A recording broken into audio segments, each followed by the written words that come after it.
Assalamualaikum warahmatullahi wabarakatuh. Hamdan wa syukran lillah amma ba'du. Faqad qala Allah Ta'ala fil Qur'anil Adim wa huwa asdaqul qailin. A'udzu billahi minasyaitonir rajim. Bismillahirrahmanirrahim. Khuliqal insanu dha'ifa. Ayah. Baik, dalam kesempatan yang berbahagia ini saya Asep Selamat Hidayat, perwakilan atau delegasi dari Madrasah Diniyah Takmiliyah Fatur Rahman, Provinsi Jawa Barat, insya Allah akan mempresentasikan Sparkol Video Scribe Case Ometic dan Screen Case Ometic. Ini hasil daripada pelatihan multimedia Angkatan 2 yang diselenggarakan oleh Pusdiklat Teknis Kementerian Agama Republik Indonesia. Baik, materi yang akan saya sampaikan dalam kesempatan ini adalah tentang hakikatul insan, adalah hakikat daripada manusia. Sehingga kita harus tahu sebagai manusia, dari mana kita, sedang di mana kita, dan akan kemana kita.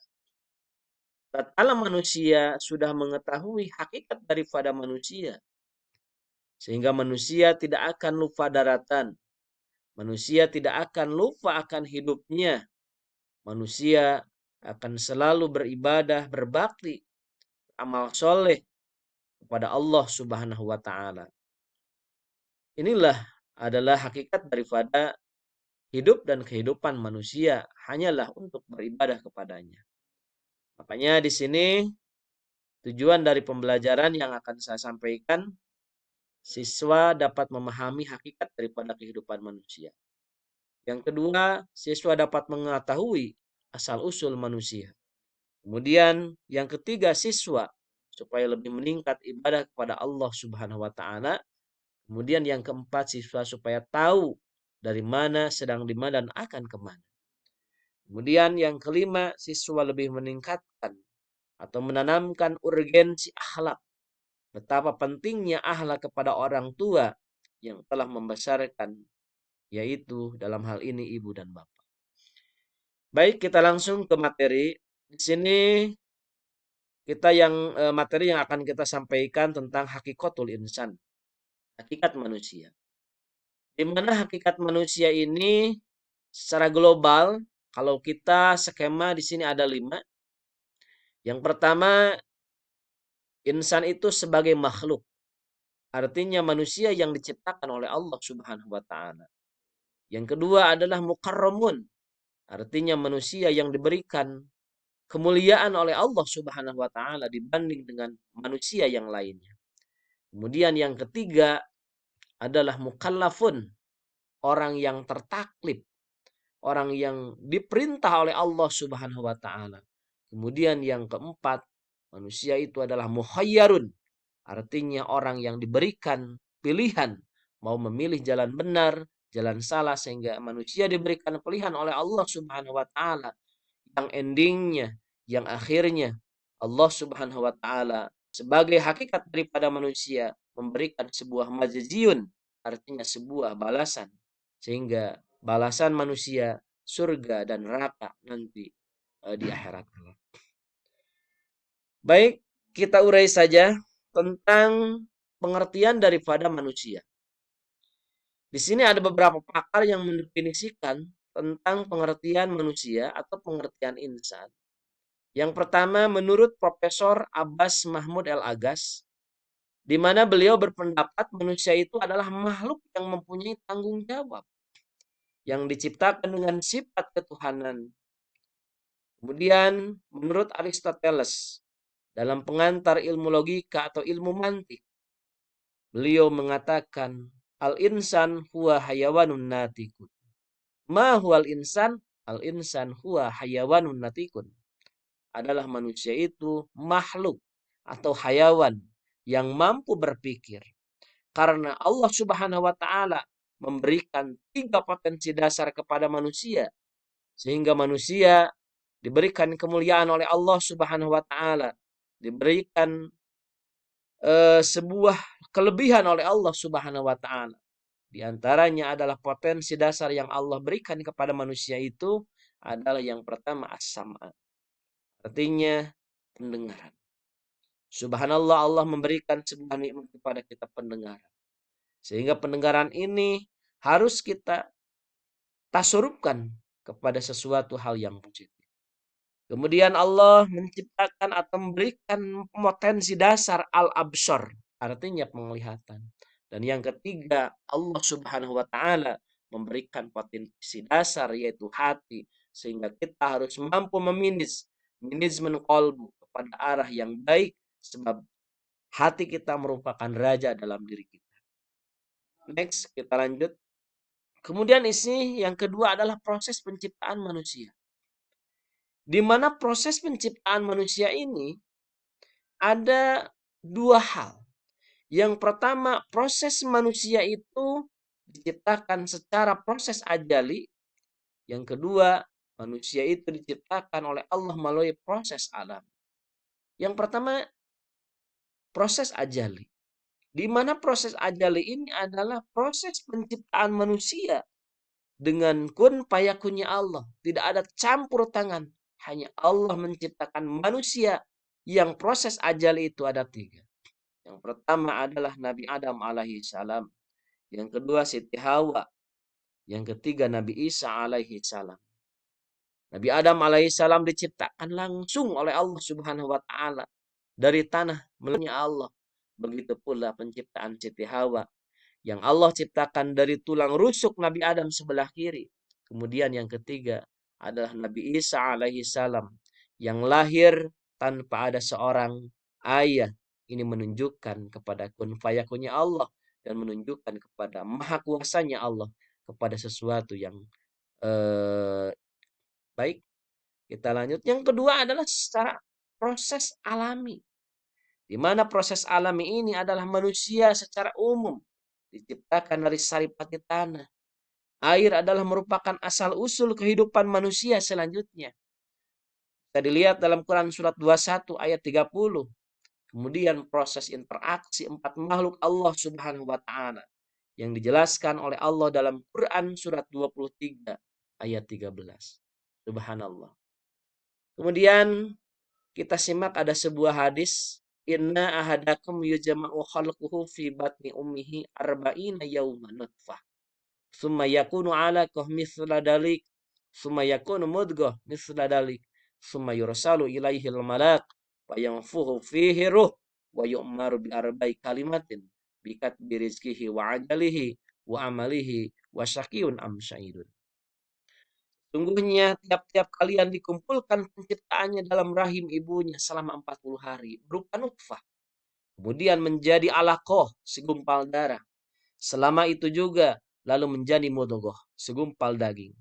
Selama itu juga kemudian diutus malaikat fayanfuhu fihi ruh untuk meniupkan kepadanya, lalu diperintahkan menulis 4 hal. Rizkinya diatur oleh Allah Subhanahu wa taala, azalnya diatur, amal celaka dan bahagianya itu ada dalam ketetapan Allah Subhanahu wa taala. Subhanallah. Ini ada sebuah visual. Khalquhu fi batni ummihi arba'ina yawman nutfah. Air mani yang disemburkan dari laki-laki. Kemudian dimasukkan ke perempuan melalui proses pernikahan yang halal menurut Islam. Ini selama 40 hari jadi nutfah. Kemudian menjadi alaqah dan menjadi mudghah sebagaimana yang saya jelaskan tadi. Kemudian ini proses pembentukan pada tahap awal. Ini secara basic hampir tidak bisa dibedakan antara calon anak manusia, antara calon anak monyet, ini tidak bisa dibedakan. Ini dalam proses setelah mudghah nutfah. Kemudian sampai usia 2 bulan. Ia berenang seperti kecobong dalam rahim sang ibu. Menyerap gizi dari fadanya. Kemudian dengan itu setelah 2 bulan ia mulai disuapi dari gizi dari ibunya lewat tali ari-arinya. Subhanallah. Kalau kita menggarisbawahi firman Allah dalam Quran surat 31 ayat 14. dan kami perintahkan kepada manusia berbuat baik kepada dua orang tua, yaitu ibu. Ibu yang telah mengandung dalam keadaan wahnan ala wahnin, lemah bertambah lemah. Sehingga dalam halaqah Rasulullah, ya Rasulullah, kepada siapa aku harus berbakti? Kata Rasulullah, umuka, umuka, summa abuka. Bapamu, ibumu, summa bapamu. Kemudian kepada ayah. Kemudian sambil menjalani keajaiban kuasa ilahi. Sang janin berenang damai dalam rahim sang ibu. Kemudian summa yursalu ilaihil malak fayangfuhu fihi ruh. Usia 4 bulan, proses pembentukan sudah sempurna. Ruh sudah ditiupkan. Ini walau mata masih tertutup, tapi tangan dan kakinya sudah refleks bergerak. Itu ada gerakan. Ya, walau si ibu terkadang belum merasakannya. Kadang bisa merasakan, kadang tidak. Baik, kita lanjut. Kemudian usia 6 bulan, tinggal paru-parunya yang belum sempurna. Di usia 7 bulan, matanya sudah bisa berkedip. Ia mulai mengisap jarinya. Subhanallah. Kemudian ini usia 8 bulan, dia mulai sadar akan ruang di sekitarnya. Kemudian pada usia itu, ya, di usia itu dihabiskan untuk tidur, akan bermimpi. Subhanallah, ini adalah proses menciptakan manusia. Usia 9 bulan siap-siap memasuki dunia baru. Kemudian keajaiban penciptaan dalam rahim hampir berakhir. Dalam proses beberapa hari lagi, embun dan paru-parunya akan mendapatkan isyarat, akan mendapatkan sinyal bahwa saat keluar sudah tiba.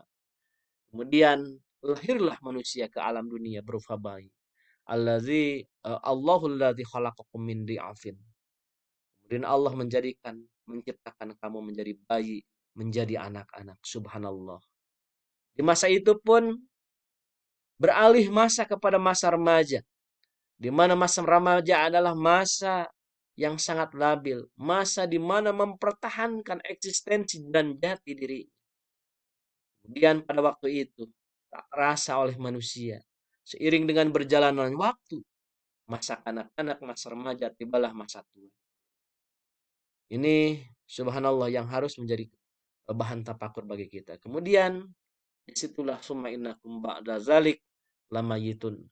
Kemudian Allah akan mencabut nyawa kita. Kita awal tidak ada, diadakan, kemudian tidak ada kembali. Bisa tarik kesimpulan atau benang putihnya. Pertama, asal usul kita diciptakan dari setetes air hina atau air mani. Makanya yang kedua, tak selayaknya kita sebagai makhluk yang hina, sombong, dan takabur kepada perintah Allah Subhanahu wa Ta'ala. Ketiga, tugas kita sebagai makhluk hanyalah ibadah kepadanya, berbakti dan beribadah kepadanya. Mudah-mudahan kita layak dan pantas mendapatkan ridho dan magfirah dari Allah Subhanahu wa Ta'ala. Sebagai bahan penutup, marilah kita simak ini Sparkle Video Scribe, di mana saya mempresentasikan multimedia angkatan 2 itu oleh saya sendiri, Asep Selamat Hidayat, di mana posisi sebagai kapasitas guru Madrasah Diniyah Fatur Rahman di Kabupaten Garut, Provinsi Jawa Barat. Dan insya Allah mudah-mudahan materi yang tadi saya sampaikan, yaitu tentang hakikatul insan atau hakikat manusia, ini bisa sekian dan terima kasih. Wallahu alam bisawab.